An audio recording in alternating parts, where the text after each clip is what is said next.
오셔가지고 저렇게 뒤에 앉아 계십니다. 목사님 위해서도 기도하시지만 우리 사모님의 노고도 여러분 충분히 알아주시고 기도해 주시기를 부탁드립니다. 우리 다 같이 하나님의 말씀 히브리서 10장 19절부터 25절까지 있는 말씀을 같이 보겠습니다. 히브리서 10장 19절부터 25절까지 있는 말씀, 신약성경 363쪽이네요. 히브리서 10장 19절부터 25절까지 있는 말씀, 오늘 성경 본문 말씀을 같이 읽겠습니다. 제가 먼저 19절 읽고 여러분들이 그 다음 절 읽으시고 마지막 절은 같이 함께 읽겠습니다. 히브리서 10장 19절.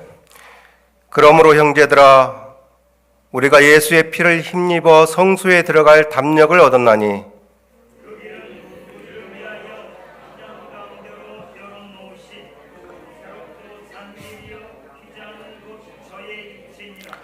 또 하나님의 집 다스리는 큰 제사장이 계심에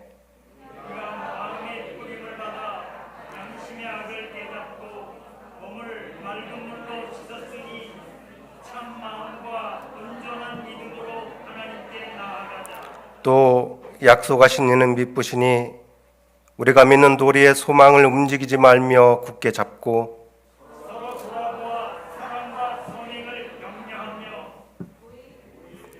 모이기를 25절은 같이 읽겠습니다. 모이기를 패하는 어떤 사람들의 습관과 같이 하지 말고 오직 권하여 그날이 가까움을 볼수록 더욱 그리하자. 오직 권하여 그날이 가까움을 볼수록 더욱 그리하자. 오늘 제가 여러분들과 함께 나눌 말씀의 제목은 금방 읽은 25절에 있는 그날입니다. 여러분들은 마지막 때를 살아가는 제7일 안식일 예수 재림교인으로서 가장 중요한 것이 무엇이라고 생각하십니까? 저는 개인적으로 우리가 이미 알고 믿고 있는 이 확실한 진리에 대한 확신이라고 생각합니다. 확신. 이 버트런드 러셀이라는 영국의 유명한 철학자가 있습니다. 이 사람은 1950년에 노벨 문학상을 탈 만큼 아주 탁월한 사람이죠. 이 사람이 그 이전에 쓴 글들을 모아서 한 책을 냈는데 그 책 이름이 Why I am not a Christian. 나는 왜 그리스도인이 아닌가. 그리스도인의 입장에서 보면 아주 좋지 않은 악영향을 끼친 그런 책이죠. 우리 한국에도 번역이 되었습니다. 이 책인데요. 나는 왜 그리스도인이 아닌가. 이 책에 있는 일부분을 제가 좀 읽어보겠습니다. 종교의 1차적이고 주요한 기반은 두려움이라고 나는 생각한다. 그것은 한편으로는 미지의 것에 대한 공포이기도 하고 한편으로는 앞서 말한 것처럼 여러분이 온갖 공경이나 반목에 처했을 때 여러분 편이 되어줄 큰 형님이 있다고 느끼고 싶은 갈망이기도 하다. 두려움은 모든 것의 기초다. 인류는 세세손손 그 오랜 세월 비굴한 두려움 속에 살아왔으나 과학은 우리가 그러한 두려움을 극복하도록 도와줄 수 있다. 과학은 우리를 가르칠 수 있다. 세상에서 오는 공포감에 비굴하게 굴복하고 말 것이 아니라 지성으로 세상을 정복하자. 교회 사람들이 스스로를 비하하며 끔찍한 죄인이니 뭐니 떠들어대는 얘기를 듣고 있노라면 자존심을 가진 사람들이 저럴 수 있을까 하여 경멸감마저 든다. 좋은 세상을 위하여서는 지식과 원정과 용기가 필요하다. 과거에 대한 후회나 미련 혹은 오래전에 무식한 사람들이 뱉어놓은 말들로 가득 찬 자유로운 지성의 족쇄를 채우는 짓 따위는 전혀 필요하지 않다. 두려움 없는 직시와 자유로운 지성이 우리에게 요구된다. 그러니까 이 버트런드 러셀의 말을 빌리면 이 종교란 연약함과 두려움과 무지함에 기초한 것이라는 것입니다. 연약함, 두려움, 무식함. 그는 예수님께서 십자가에서 보여주신 그 모습이 이 두려움에 떠는 이 모습을 보고 저 사람이 저런 사람 믿어도 되나? 저렇게 연약하고 두려움에 떠는 사람을 구세주로 믿고 사는 저 사람들도 너무 연약하고 무식한 그런 사람들이기 때문에 그렇다는 것입니다. 그리고 이 광명한 시대에 우리가 살고 있는데 과학이 중심이 되어야지 이러한 2000년 전에 그 무식한 사람들, 3500년 전에 캐캐묵은 그 전설과 같은 유물을 붙들고 살아가는 이 사람들이 믿는 이 사람들을 크리스찬이라고 부르는데 나는 그렇기 때문에 이 광명한 시대에 맞는 과학을 신봉하는 사람으로서 나는 왜 그리스도인이 아닌가? 저는 오래전에 이 책을 읽으면서 그렇다면 나는 왜 그리스도인인가? 특히 나는 왜 제7일 안식일 예수 재림교인인가? 아주 심각하게 고민한 적이 있습니다. 제7일 안식일 예수 재림교인은 그 이름에 있는 것처럼 두 가지를 그 존재 이유로 삼는 사람들이죠. 첫째는 영어로 말하면 seventh day, 제7일을 세벳, 안식일로 지키는 사람. 그래서 이 사람을 사바테리언이라고 부릅니다. 사바테리언. 두 번째로 공산주의에 물든 사람을, 다시 말하면 커뮤니즘에 물든 사람을 커뮤니스트라고 부르는 것처럼 에드벤티즘, 재림주의에 물든 사람을, 그것에 대한 임박한 예수님의 재림에 대한 확신을 가지고 살아가는 사람들을 에드벤티스트라고 부릅니다. 그러므로 제7일 안식일 예수 재림교인은 두 가지가 다 있는 사람들입니다. 첫째, 사바테리언이면서 에드벤티스트인 사람들. 그런데 제가 생각 요즘에 우리 재림교인들은 그냥 일반 개신교인들이 일요일에 예배 드리는 것을 날짜만 바꿔서 안식일에 성도들과 함께 교제하고 말씀의 서비스를 듣고 신앙생활을 하는 그것에 만족하고 많은 사람들이 점점 더 늘어가는 것은 아닌가. 단순히 사바테리언으로서만 만족하지 진짜 우리에게 중요한 에드벤티스트로서 살아가는 사람들이 교회에 점점, 그런 사람들은 아닌 사람들이 교회에 점점 더 많아지는 것은 아닌가. 저를 포함해서 그런 생각을 합니다. 이 히브리서의 수신자인 히브리 교인들도 제7일 안식일 예수 재림교인이었죠. 그들도 안식일을 거룩히 지키는 사람들이었죠. 그들도 내가 곧 다시 오겠다고 하신 예수님의 임박한 재림의 약속을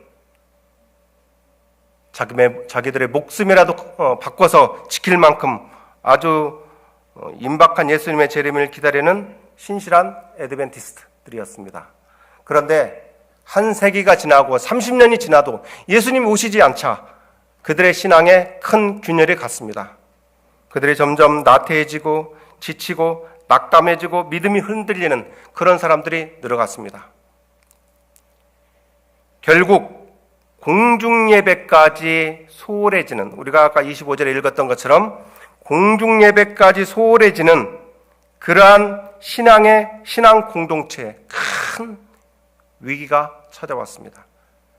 그러니까 그들의 신앙의 위기는 사바테리언으로서의 위기가 아니고 에드벤티스트로 위기. 그러니까 예수님께서 오시겠다고 하는 그 약속이 이루어지지 않자 그들이 점점 예수님의 재림에 대한 확신이 흔들렸기 때문에 온 것입니다.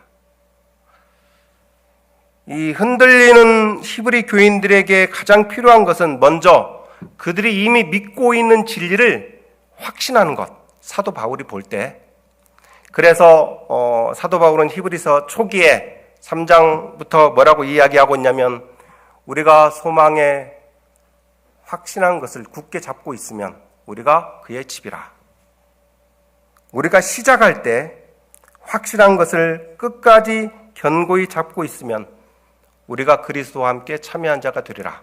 그러니까 시작할 때 우리가 알고 있는 진리를 먼저 굳게 잡은 다음에 그 다음에 사도 바울이 그 뒤에 4장부터 쭉 새로운 신학적인 사실들에 대해서 알려주고 있습니다. 그 핵심이 우리가 잘 아는 하늘 성소에 대한 것이죠.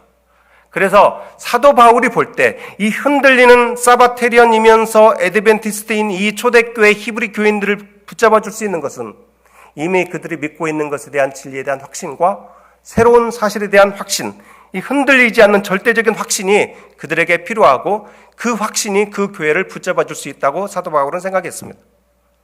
그래서 AD 70년에 여러분들 잘 아시는 것처럼 로마의 타이터스 장군이 와서 그 예루살렘 성과 그다음에 성전을 파괴해 버렸죠. 그러니까 아무런 조처가 없었다면 이 연약한 히브리 교인들은 그만 무너지고 말았을 것입니다.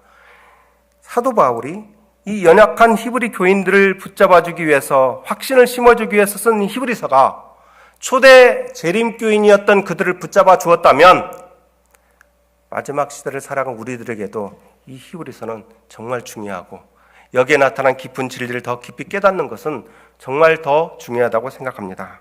그래서 초대교회에 그러한 조처를 받은 그리스도인들은 예루살렘 성과 이 성소가 멸망하기 전에 그것을 다 빠져나와서 단 한 명도 멸망하지 않고 다 구원을 받을 수 있었습니다. 그러므로 저는 2000년 전에 제7일 안식일 예수 재림교인이었던 것처럼 재림교인이었던 히브리 교인들에게 주었던 이 바울의 권면이 마지막 때를 살아간 우리들에게도 정말 중요하다고 생각하고 우리가 이 히브리서를 사랑하고 또 히브리서에 나타난 이러한 진리를 날마다 상고하는 것이 정말 중요하다고 생각합니다. 그들이 그 진리를 잘 깨닫고 그것을 보존했기 때문에 우리의 신앙 선배들이 그렇게 살았기 때문에 여러분과 제가 이 자리에 있는 것입니다. 우리가 방금 읽었던 이 7절은 히브리서에서 아주 핵심으로 통합니다. 그러니까 이 히브리서에 있는 이 7절을 잘 깨닫는 게 중요합니다. 왜냐하면 이 히브리서의 요약이기 때문에. 사도 바울 선생님은 이 요약 정리를 아주 잘하시는 일타 강사신데 여기에 있는 7절에 있는 내용들을 잘 파악하면 우리 히브리서가 어떤 내용인지를 잘 알 수가 있습니다. 여기에 사도 바울은 10장 19절부터 22절까지 네 절에서 먼저 그들이 알고 있는 진리 외에 세 가지 신학적인 사실들을 이야기해 주면서 새로운 확증을 우리에게 주고 있는데 그게 첫 번째가 뭔가? 하늘 성소로의 접근, 두 번째 대제사장, 세 번째 우리 죄의 영원한 정결, 도말에 대해서 이야기를 하고 있습니다. 하늘 성소가 있고 그 성소에 계신 하나님께 우리가 담대히 나아갈 수 있다는 사실을, 두 번째 대제사장이 계시고 그 성소에는 우리를 위해 봉사하시는 분이 계시다는 사실, 셋째 그분은 십자가를 통해 이미 정결하게 된 우리가 그 정결을 유지할 수 있도록 날마다 힘을 주시고 결국에는 우리의 모든 죄를 도말하시고 우리를 위하여 다시 재림하실 것이라는 사실을 우리에게 이야기해주고 있습니다. 나머지 세 절에서는 설교라는 건 두 가지죠. 첫 번째 신학적인 이야기, 두 번째는 그것을 우리가 이 삶에서 어떻게 적용할 것인지 세 가지 권면을 이야기하면서 히브리서 10장 19절부터 25절까지 있는 중요한 것을 우리에게 이야기하고 있죠. 그러므로 형제들아 우리가 예수의 피를 힘입어 성소에 들어갈 담력을 얻었나니 그 길은 우리를 위하여 휘장 가운데 열어놓으신 새로운 살 길이요 휘장은 곧 그의 육체니라. 우리는 잘 알지만 제가 전에 일반 개신교인들을 만나서 이야기해 봤을 때 그들에게는 전혀 새로운 진리. 여러분 하늘에 성소가 있습니까? 어디에 하늘에 성소가 있다는 말씀이 있나요? 여러분 똑같은 이 히브리서 9장 1절을 보면 첫 언약에도 세상에 속한 예법이 있고 세상에 속한 성소가 있더라 라고 이야기하고 있습니다. 여기서 중요한 단어가 도입니다. 도. 첫 언약의 도. 세상에 속한 성소가 있더라. 그러면 새 언약의 도. 하늘에 속한 성소가 있을까요? 제가 전에 우리 강사 목사님들 와가지고 말씀하실 때 강사 목사님들이 아주 답답해 하시는 모습을 보면서 왜 저러나 그랬는데,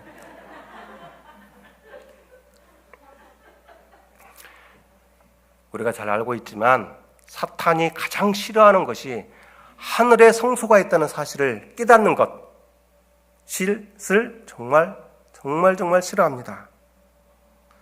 우리가 예수의 피를 힘입어 그 성소에 들어갈 담력을 얻었다.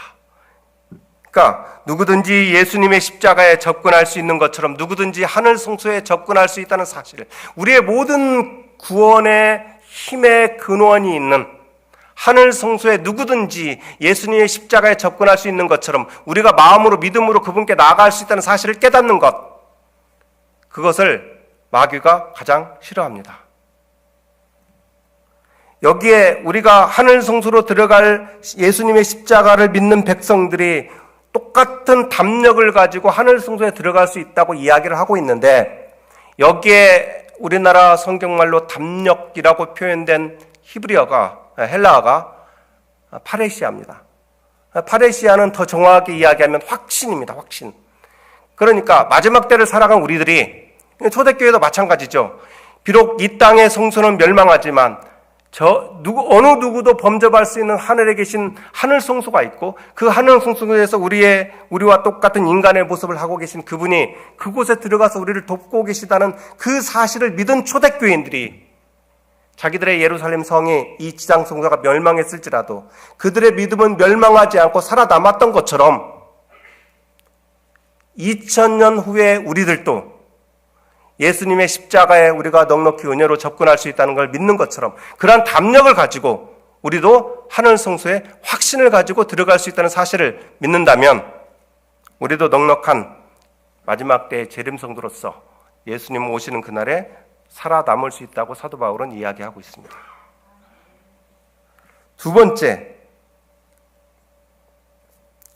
여기에 보면 10장 21절에 사도 바울의 확증이, 두 번째 확증이 있는데, 또 하나님의 집 다스리는 큰 제사장이 계시다는 거예요. 여러분, 하나님의 집은 이 땅에 있는 교회를 가리키는 것이죠. 이 땅에 있는 교회를 다스리시는 분은 누구신가? 하늘에 계신, 하늘 성소에 계신, 우리를 도우시는 예수 그리스도가, 큰 대제사장이 우리를, 이 땅에 있는 교회를 영원히 동일하게 우리를 동일하게 이 하늘에 있는 하나님의 집을, 이 땅에 있는 하나님의 집을 다스리시는 분이 하늘 성소에서 우리를 위하여 봉사하시는 분과 동일하신 분이라는 사실을 우리에게 이야기하고 있습니다. 에베소서 1장 10절에 하늘에 있는 교회와 땅에 있는 교회가 하나로 연합되는 그때가 지금 우리 눈앞에서 이루어지고 있다고 사도 바울은 이야기하고 있습니다. 히브리서 6장 19절 20절에 우리가 이 소망을 가지고 있는 것은 영혼의 닷 같아서 튼튼하고 견고하여 우리가 그 휴장 안에 들어가나니, 그리로 앞서가신 예수께서 멜기세덱의 반차를 따라 영원히 대제사장이 되어 우리를 위하여 들어가셨느니라. 여기에 우리의 모든 구원의 근거가 있습니다. 우리 앞서가신 그분은 단순한 제사장이 아니시고 멜기세덱의 반차를 따라 들어가신 분이십니다. 멜기세덱은 왕이면서 제사장이죠. 저희 어머니가 어렸을 때, 정말 미안하다, 여러 번 그 말씀 하셨어요. 제가 그 말씀을 들을 때마다 얼마나 마음이 아팠던지, 내가 가난해서, 힘이 없어서, 돈이 없어서 너를 도와주지 못해 정말 미안하다.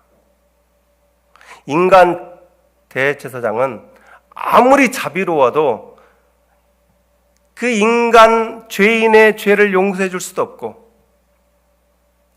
그 죄인이 정결함을 유지할 수 있도록 힘을 줄 수도 없습니다. 그러나 우리 앞서 가신 인간이신 그분이 우리를 도우시는 분은 멜기세덱의 반차를 따른 온 우주에서 가장 자비로우시고 가장 강력한 힘을 가지신 온 우주의 왕이시라는 사실을 우리가 믿는다면 우리가 이 마지막 때를 살아가는 우리들이 큰 힘을 가지고 하늘 성소에서 봉사하고 계신 그분을 믿고 조금도 염려할 것이 없다는 이 사도 바울의 확증이 우리에게도 여전히 필요하다고 저는 믿습니다. 우리가 마음의 뿌림을 받아 악한 양심으로부터 벗어나고 몸은 맑은 물로 씻음을 받았으니, 이 히브리서의 세 번째, 히브리서에서 사도 바울이 10장에서 말하는 세 번째 확증은 정결인데, 이 히브리서를 관통하는 주제가 1장 3절부터 죄를 정결하게 하는 일을 하시고, 그분께서 하늘 성소에서 우리들을 위해 들어가셨고 그곳에서 우리를 위해서 대제사장으로 봉사하고 계시는데 무슨 일을 하시는가? 십자가에서 시작된 그분의 정결을 끝마치시기 위하여 정결하게 된 우리를 도우시고 그 정결함을 유지할 뿐만 아니라 마지막 지성소 봉사를 통해서 모든 죄의 도마를 끝내시고 정결이 완성된 상태로 우리들을 위하여 다시 오실 것을 이 히브리서 10장 마지막 25절에서 이야기하고 있습니다. 그러므로 하늘 성소로의 접근, 두 번째 그곳에 우리와 함께 계시는 능력 있는 대제사장, 죄와 상관없이 그분과 함께 영원히 살 수 있는 마지막 사업을 끝내시는 도말, 정결, 이 세 가지가 바울이 흔들리는 히브리 교인들에게 전해주었던 확신의 근거였고 마지막 때를 살아가는 우리에게도 동일한 확신의 근거가 된다고 저는 믿습니다. 히브리서 첫 번째 신학적인 부분의 19절부터 10장 19절부터 25절까지를 보면 10장 19절에 아까 말씀드린 담력, 파레시아, 확신으로 시작해서 사도 바울은 25절에 여기 보면 참 마음과 온전한 믿음으로 하나님께 나아가자 그랬는데 여기에 온전한 믿음이 이 온전한 믿음이란 우리가 우리 한글 성경으로는 온전한 믿음 이렇게 번역이 되어 있지만 원문으로 보면 이 믿음이란 말이 플레로포리아입니다. 그러니까 영어로 말하면 in absolute confidence, 온전한 확신, 처음에 확신으로 시작해서 하늘 성소에 계신 그분 대제사장 그분이 하신 사업을 우리가 보면 우리가 이것을 마음에 받아들이면 확신으로 시작해서 온전한 확신으로 끝날 수 있다는 사실을 사도 바울이 우리에게 권고하고 있는 것입니다. 여기에 세 가지 확신에 대해서 이야기한 다음에 사도 바울은 이제 세 가지 권면을 이야기하고 있죠. 정말 우리를 도우시는 하나님이 계시다면, 하늘에 계시다면 이 땅에 있는 우리는 어떻게 살아야 될 것인가를 세 가지로 이야기하고 있습니다. 첫째, 10장 23절, 또 약속하신 이는 믿으시니 우리가 믿는 도리의 소망을 움직이지 말며 굳게 잡고. 여러분, 하늘나라는 어떤 사람들이 갈까요? 하늘나라는 그곳에 가기로 굳게 선택하는 사람이 갑니다. 이것은 진짜 제가 성경을 보면서 확신하는 것입니다. 하늘나라는 어영부영해서 하늘나라에 갔다고 한 사람은 단 한 명도 없을 것입니다. 하늘나라는 내가 믿고 있는 것을 굳게 붙잡는 사람, 내가 믿는 도리의 소망을 움직이지 말고 굳게 잡는 사람이 가는 것이지 그럭저럭 느슨하게 잡는다든지 어떻게 하면 하늘에 가겠지라고 생각하는 그 사람은 단 한 명도 하늘에 가 있지 못할 것입니다. 이것은 정말 확실합니다. 그러므로 우리가 믿는 이 도리를 굳게 잡고 예수님 오시는 그날까지 우리가 믿는 이 도리 안에서 충성을 다하시는 성도들이 되시기를 진심으로 소망합니다. 24절의 두 번째 권면은 서로 돌아보아 사랑과 선행을 격려하며. 교회만큼 차가운 곳이 없을 수도 있죠.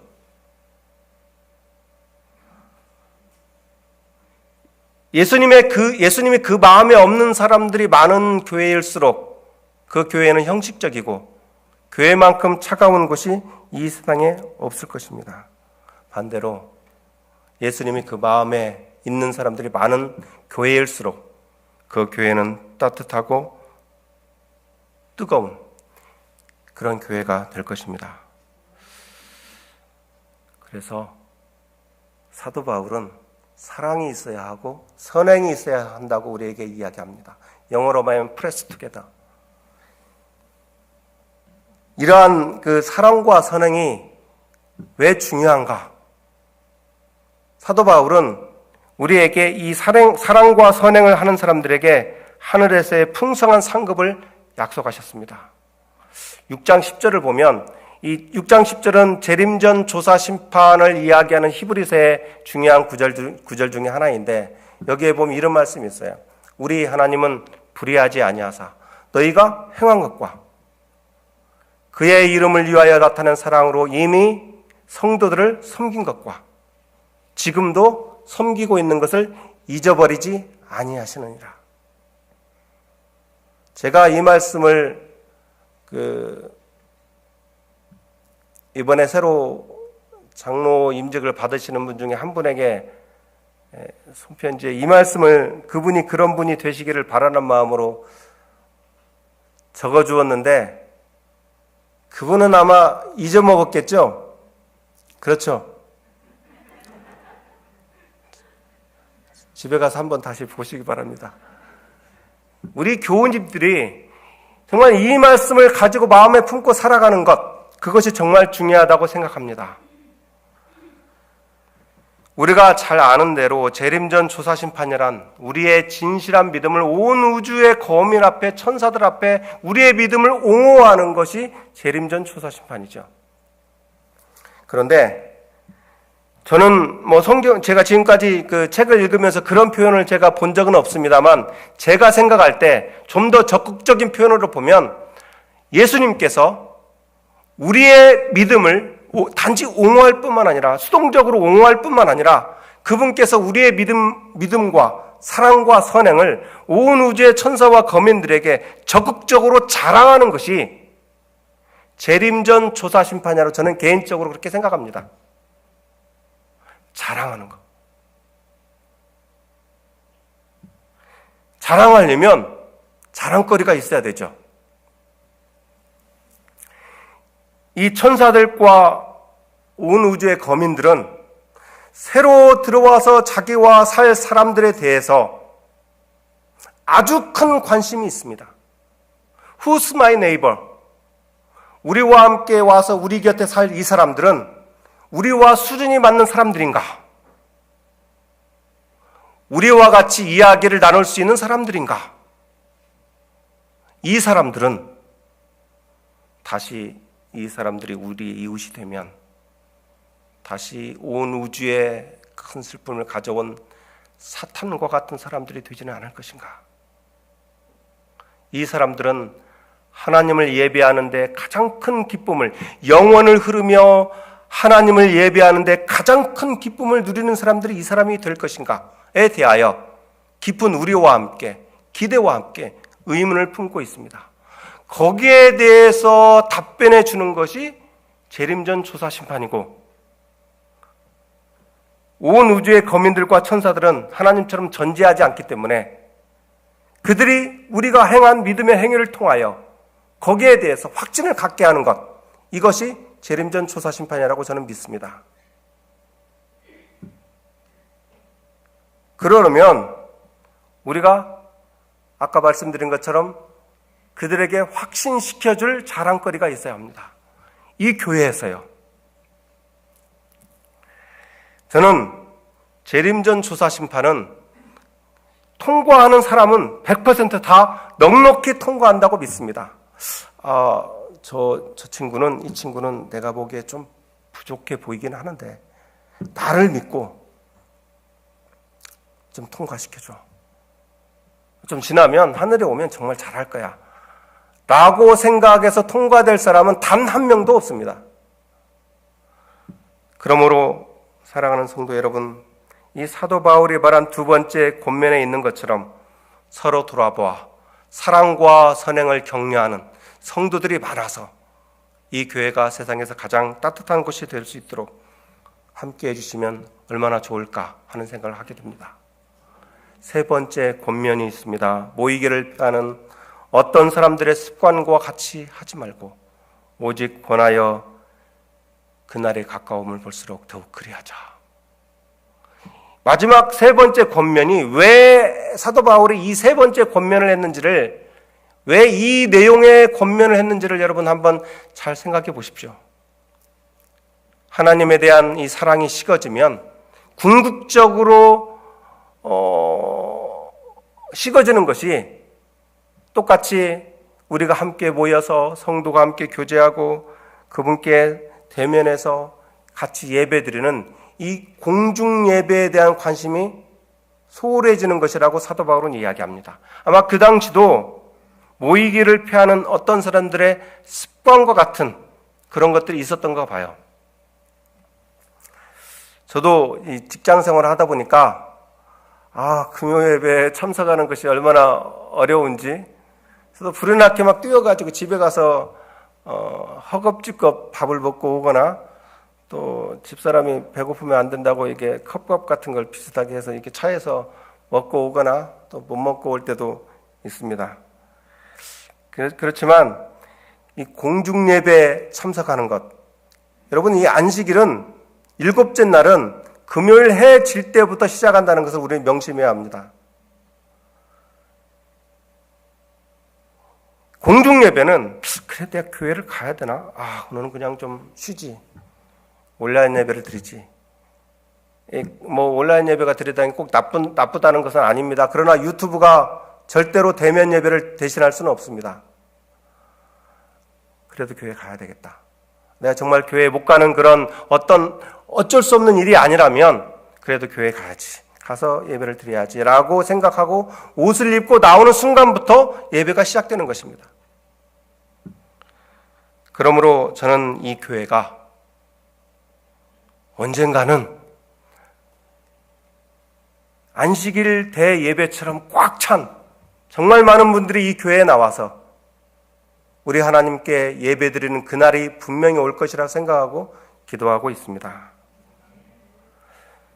그렇다면 우리가 그렇게까지 좀 유난스럽게 해야 될 이유가 무엇인가? 거기에 대해서 25절에서 결론적으로 사도 바울이 오직 권하여 그 날이 가까움을 볼수록 더욱 그리하자라고 이야기하고 있습니다. 여러분, 여기 25절에 나온 이 그날이 무슨 날입니까? 왜 우리가 그렇게 유난스럽게 우리가 믿고 있는 것을 더 확실히 믿어야 되고 사도 바울이 세 가지로 요약한 이 권면을 받아들이며 그렇게 살아야 합니까? 그날이 무슨 날이기 때문에요? 네? 재림의 그날이죠. 그렇죠? 재림의 그날입니다. 그런데 근래 제7일 안식일 예수 재림교회의 유명한 탁월한 석학들이 여기에 나타난 25절의 그날은 단순히 예수님의 재림의 그날만을 가리키는 것이 아니라 그 뒤에 있는 문맥의 말씀들을 보면 여러분 여기 26절부터 31절까지 쭉 보면 여기에 중요한 단어가 두 단어가 증인이라는 단어와 심판이라는 단어입니다. 증인은 재판, 심판할 때 꼭 필요한 사람이죠. 증인은 자기가 본 것을 증거하는 사람이고 부정적으로 보면 그 사람에 있는 것을 재판하고 그 사람에 있는 것을 조사하는 것이 증인입니다. 그러므로 여기에 뒤에 나온 문맥을 쭉 보면 이 심판은 그 성격상 조사하는 심판이에요. 그래서 이 그날이 가까움을 볼수록 더욱 그리하자라고 말했던 그날은 단순히 재림의 그날만을 가리키는 것이 아니라 재림 전 조사 심판을 포함하는 그날이라고 이야기합니다. 저는 그것이 맞다고 생각해요. 우리가 이것을 이렇게 이해하면 단순히 예수님의 재림을 기다리는 그날을 사모하는 재림 속에 당연히 그렇게 살아야 되겠죠. 그러나 여기에 있는 그날이 우리의 머리 위에서 현재 내가 살고 있는 오늘이 그 날이라고 생각하며 이것을 받아들이면 우리의 신앙생활은 더욱 살아있게 되고 더욱 활기차게 되는 것입니다. 제7일 안식일 예수 재림교인들만 믿고 있는 재림전 조사심판의 그날, 이 그날에 내가 살고 있다는 이 사실이 우리에게 멍해가 아니고 우리에게 축복이라는 사실을 우리가 깨달으면 우리의 신앙생활은 우리가 생각했던 것보다 더 갑절의 힘과 복을 받게 될 것입니다.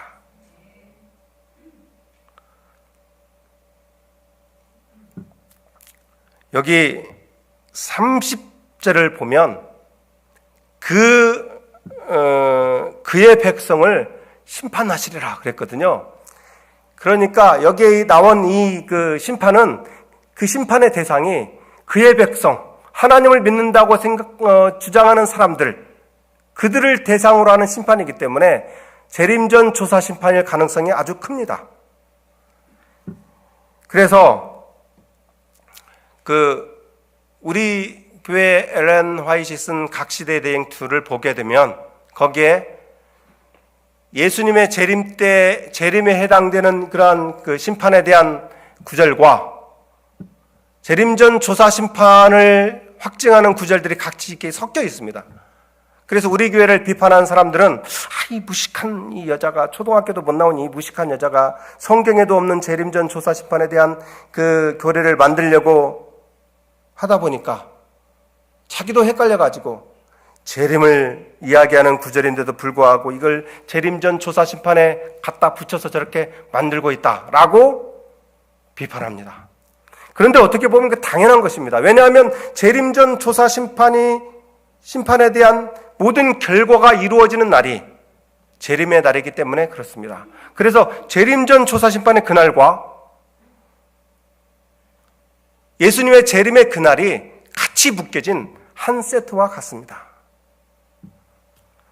한번 죽는 것은 모두에게 정해진 것이요 그 후에는 심판이 있으리니, 그와 같이 그리스도도 많은 사람의 죄를 담당하시려고 단번에 들이신 바 되셨고 구원에 이르게 하기 위하여 죄와 상관없이 자기를 바라는 이들에게 두 번째 나타나시리라.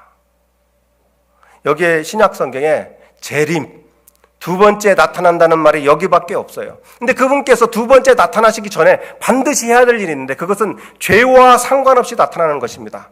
아까 사도 바울이 말했던 세 번째 확증, 정결. 그 정결 사업이 구원 얻을 사람과 구원받지 못할 사람, 특히 구원받을 사람이 죄와 전혀 상관없는 죄 그 자체의 도말이 이루어지는 마지막 조사 심판의 그날에 그 결과로 이루어지는 마지막 지성소 사업의 결과로 이루어지는 그 사업이 끝날 때 자기를 바라는 이들에게 예수님께서 두 번째 이 땅에 오실 것입니다.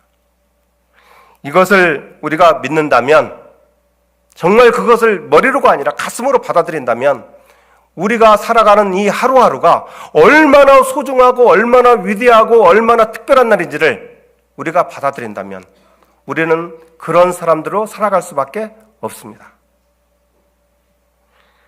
그러므로 25절에 있는 이 말씀은 다시 말씀드리지만 단순히 재림의 그날이 아니라 재림전 조사 심판을 포함하는 정말 살아있는 그날이라는 사실을 여러분들도 받아들이신다면 날마다 우리 머리 위에서 주께서 그의 백성을 심판하시리라 하신 그 말씀이 이루어지고 있는 그날에 우리가 살고 있다고 생각한다면, 그것을 확신한다면 우리는 더욱 하나님께 충성하며 하루하루를 살아갈 힘을 얻게 될 것입니다.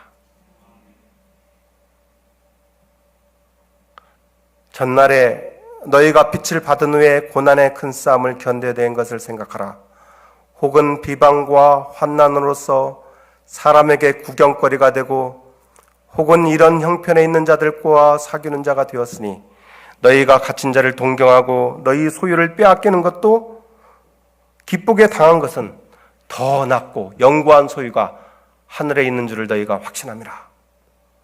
서기 320년에 리키니우스 바레니우스라는 황제 시대, 지금의 아르메니아 사바스튼 지역의 12사단에 그 당시에 황제에게 분양하라는 그런 명령이 떨어졌습니다. 그 부대에 40명의 그리스도인들이 있었습니다. 평소에 그들을 참으로 아꼈던 그 부대장은 머리만 이렇게 숙이는 흉내만 내면, 분양하는 흉내만 내면 모두 살려주겠다고 그들을 회유했습니다. 그러나 그 40명의 병사들은 그것을 단번에 거절했습니다. 그때는 그 북쪽이죠. 초겨울 살얼음이 끼기 시작하는 아주 추운 시기였는데 부대장이 그들을 다 옷을 벗긴 다음에 그 추운 부대 앞에 있는 호수로 그들을 들어가게 했습니다. 그리고 그 호수가에는 활활 타오르는 장작불을 피워놓고 너희들이 언제든지 마음이 편하면 이곳에 와서 다시 불을 쬐고 살 수 있다고 이야기했습니다. 그러나 그 40명의 병사들은 발가벗긴 채로 서로 둥글게 원을 그리고 서로의 어깨를 두드리면서 그들이 평소에 불렀던 찬미를 부르기 시작했습니다. 우리는 예수 그리스도가 남긴 40명의 병사, 예수 그리스도가 우리에게 생명을 허락하는 한 우리는 당신을 떠나지 않습니다. 만물이 찬양하는 당신을 우리도 찬양합니다. 우리에게 생명을 주시는 한 우리는 당신이 부끄럽지 않습니다. 그런데 너무 추우니까 그 중에 한 병사가 그 추위를 견디지 못하고 그 대열을 이탈했습니다. 뛰어가서 장작불 앞에 섰습니다. 그러자 거의 꺼져가던 찬미 소리가 다시 커지기 시작했습니다. 우리는 예수 그리스도가 남긴 39명의 병사, 예수 그리스도가 우리에게 생명을 주시는 한 우리는 당신을 떠나지 않습니다. 만물이 찬양하는 당신을 우리도 찬양합니다.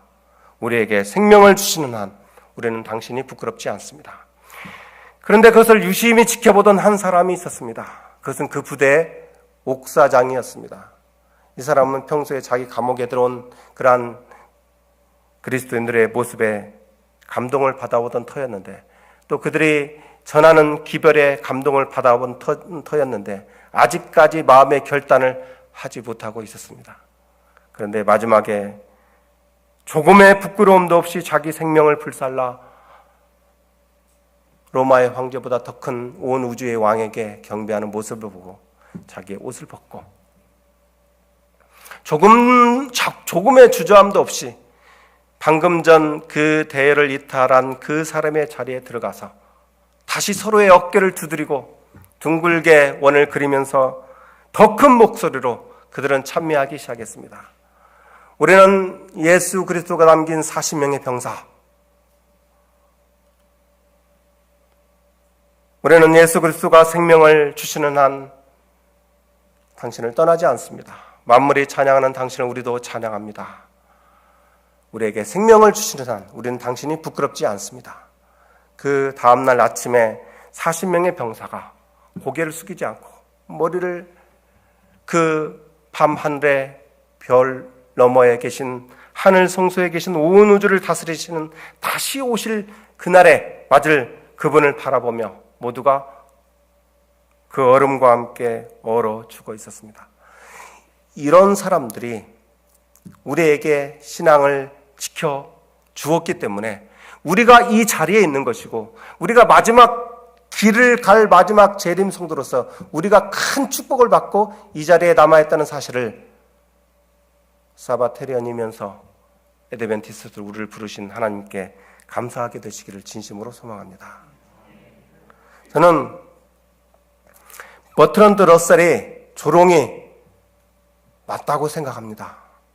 우리는 3,000년 전에, 3,500년 전에 그 모세가 말한 캐묵은 그 도서관에나 처박혀 있어야 할 그 사실을 지금도 믿는 사람들입니다.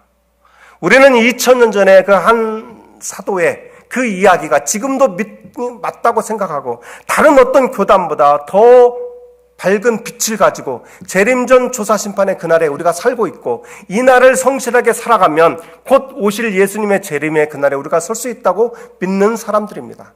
그러므로 기별이 독특하니까 독특한 백성으로서 마지막 때의 남은 자손이라고 우리가